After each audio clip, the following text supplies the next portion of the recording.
Yo, YouTube. Thank God I just seen this news. Cause Lord have mercy. I might have been mad for the till Thursday till the Lakers played, but you know what they say? AD is on the way. Now we got Rondo. Rondo's on the way. He questionable for game 2, so most likely he will play. But I still want to know how does Rondo recover so dang fast every time? They literally said it won't be till round 2 or round 3 till he at least get back to the bubble. He come back to the bubble. I thought he was gonna be out at least for like at least the first round, another week or 2, but he back already. Like, what does Rondo do? How did he recover so fast? And how does he hurt his hand so much? But anyways, we get into it. Rondo, we need Rondo badly. So LeBron can play a little bit more off ball.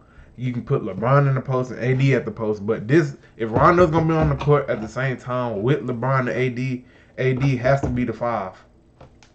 More spacing, because even though Rondo has had a good shooting percentage this year from 3, you don't want to have a non-shooting big man and Rondo in at the same time with LeBron and AD. That would cause problems. With Rondo, you have to have him running the second unit if LeBron's not off with AD at the 5, or if LeBron and AD are both playing, you don't need a big man like Dwight or JaVale. And I feel like JaVale, I'll get into that later, but let me get to what Mike Trudell was talking about in these tweets before I do anything. Now, Mike Trudell was talking about how Vogel was talking about this small ball. Lord, I almost lost it. As you can see, I almost lost it. Ask Frank Vogel about staying big against Portland, paint packing units versus going small more. We've had a good blend all year where we play big and small. Yes, we have. We have the ability to manipulate that. We'll just continue to evaluate just to strike the right balance. Hey, bruh. We done had so many games. It seems like everybody on Twitter, you can say, okay, Twitter don't know everything. I don't care, but there's some good basketball minds out there, including like myself. But we all see it. Like, when JaVale starts, he literally played like the first 6 minutes of the first quarter and third quarter. Then he sit out. And guess what? The Lakers always get off to a slow start in those quarters. I wonder why. Because you have JaVale. It's nothing against JaVale. It's just you can't have JaVale and AD on the court at the same time. It takes away from LeBron penetrating because the paint is packed. It makes AD stand on the perimeter more, which he doesn't. Well, I mean, AD can shoot at sometimes, but you can see last night he struggled. He needs to be in the paint more. It takes away from LeBron and AD pick and roll. It's not enough spacing for that. Because if AD chooses the roll, the defender can help over, and JaVale literally standing like right there in the paint. And it's literally, the paint is so packed, there's no room for penetration, which means shooters won't be able to get open that much, like Danny Green, even though he hasn't been shooting well since the first game of the NBA season. He had a good game since. I ain't gonna say he hadn't had a good game. He's had some decent games, but the Danny Green we want is from when they played the Clippers the first game of the season. We literally ain't seen that Danny Green since. But KCP haven't been making shots, but they literally just have to go small ball. I think the rest of the way. Nothing against JaVale, but he just don't need to play this series. Now Vogel was talking about he's thinking about changing the lineup. What is there to think about, bro? It's like we literally can see it. All you need to do, put LeBron at the 1, which we know. I guess we can say Danny Green at the, as much as I hate to say it, Danny Green at the 2, KCP, Kuzma, and AD. Now I know Kuzma at the 4, he can get a little bit bullied down there, but you can put LeBron guarding one of those big men, because LeBron will do it. He's basically guarding Melo the whole time. See, they got Nurkic, and they've been starting, God, what is his name? Oh, they started Gabriel, and they got CJ and Dame out there. Like, literally, Kuzma can go out there and guard. Even Kuzma is playing really good defense, but he's not playing. Like, Zach Collins, they just say he's out from game 2, 3, and 4, I think.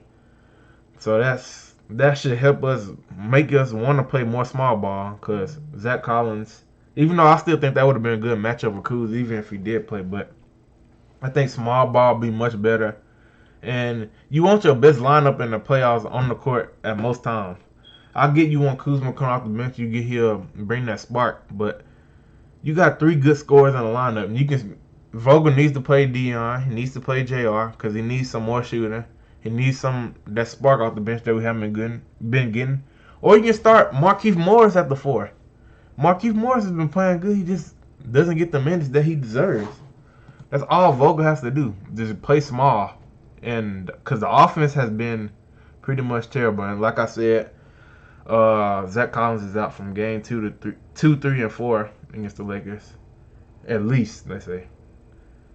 But the Lakers in the bubble, the offense has just been flat out terrible. And I don't know what just happened to my stuff, but it's been there you go. Been flat out terrible. Now, all the Lakers got to do is play small ball, put JaVale on the bench, and don't let him play. I ain't going to say don't let him play. Bring him in like for key moments like you seen when the Blazers went big with Nurkic and Whiteside because they seen the Lakers is doing it. But I think that's when they should play Dwight and AD because Dwight, he'll get physical, but he just need to control his temper because you seen when the referees was picking on him and Nurkic when they was battling. Dwight Howard get frustrated easy, just like he used to do back in Orlando. But all the Lakers need to do is play small ball. Hopefully we get Rondo back so LeBron can play a little bit more off ball and rest a little bit ball handling wise if Rondo comes back and they play him. Or you can just play Dion Waiters and they'll set all that. But LeBron, we need you to be aggressive like you always do when you come back for losses in the playoffs because we know it's coming. Now the shooters, please just, much as I hate to say it, I don't care if you miss 35 shots in a row. Keep shooting. That's the only way you're going to get out the slump. You just got to keep shooting. And Vogel, please hopefully Vogel fix these lineups. He says he's been working on it. But we've been saying it for like, since March that we don't need to play two bigs. Especially we noticed it against the Bucks and Clippers, even though they won those games right before the restart. Even though they won those games, we knew that the small ball lineup literally won us the game, both of those games. But hopefully Vogel figures it out. LeBron will come back aggressive.